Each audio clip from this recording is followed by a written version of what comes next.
Hey, everyone, welcome. Today, we're on a journey to understand something really powerful: how religion influences our world.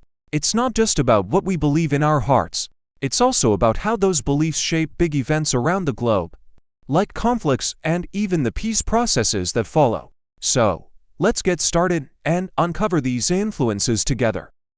Let's take a quick trip through history. Picture this. Many of the big events that have shaped our world have one thing in common: religion.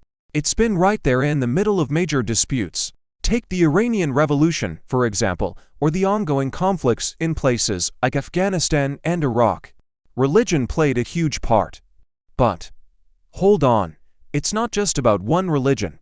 Over time, all the major religions but Christianity, Judaism, Islam, Hinduism, Buddhism have all been part of some pretty significant moments. Sometimes they've been at the heart of disputes, and other times they've been the reason people come together. It's a complex tapestry that shows religion's power to influence world events, for better or worse. Think about mixing two colors, say blue and yellow. When you mix them, you get green, right? Similarly, when you mix religion with politics, you get a blend that affects everyone. Why does this happen? Well, for starters, religion is a big deal for a lot of us. It tells us what's right or wrong and helps us decide how to act. Now, imagine if someone used those beliefs to guide a whole community or country. That's where politics comes in. Leaders might use religious beliefs to win support or make decisions. But there's more. Sometimes, people stand up and fight because they think their way of life, based on their religion, is under attack. So, it's not just about power. It's also about protecting what we hold dear. That's why religion and politics often come together. They're both about guiding and protecting communities. But the mix can sometimes lead to big disagreements. Imagine you're sitting around a campfire. It's warm and comforting, right? But what happens if the fire spreads beyond the campsite? Suddenly, that comforting fire can cause a lot of damage. This is a bit like religion's role in conflicts. Religion, at its core, is like the campfire, meant to bring light and warmth to people's lives. But in some situations, it can become the spark that fuels bigger fires, especially in conflicts. Why does this happen? It's not because there's something wrong with the fire itself, or in this case, the religion. It's about how people decide to use it.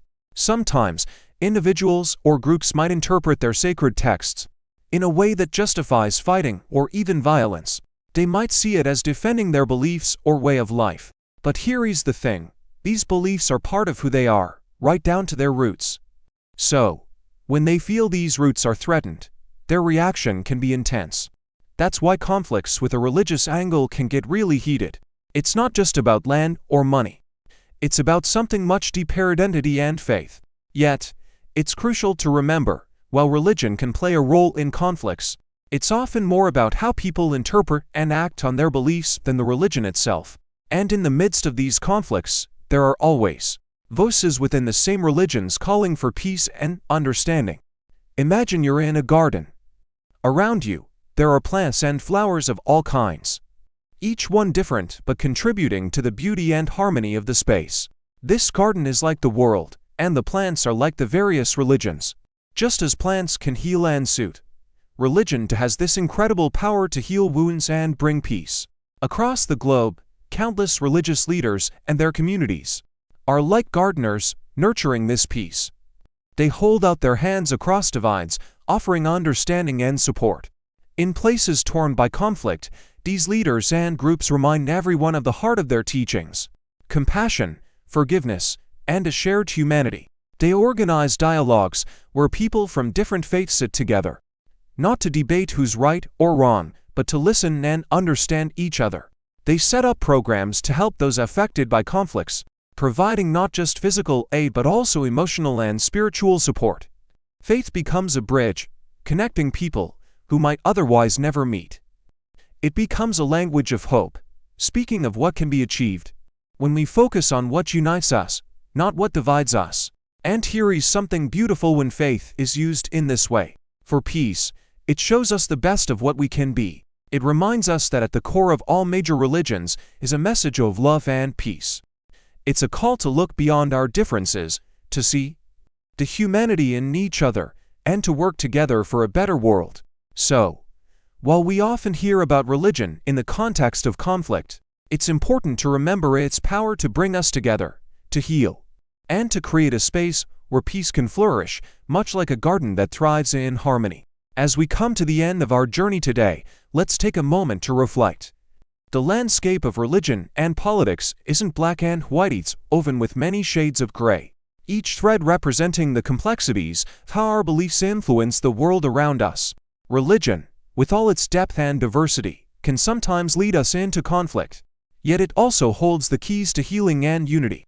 This duality, this power of religion to both challenge and change us for the better, is a testament to the profound impact our faiths have on the global stage.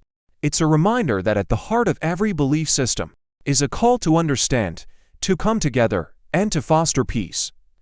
Let's carry forward the lessons we've learned today, not just as observers, but as participants in a world that desperately needs more bridges than walls. By embracing the positive forces of our faiths, by seeking to understand rather than to judge, we can contribute to a tapestry that's rich with the colors of peace and understanding. Thank you for embarking on this exploration with me.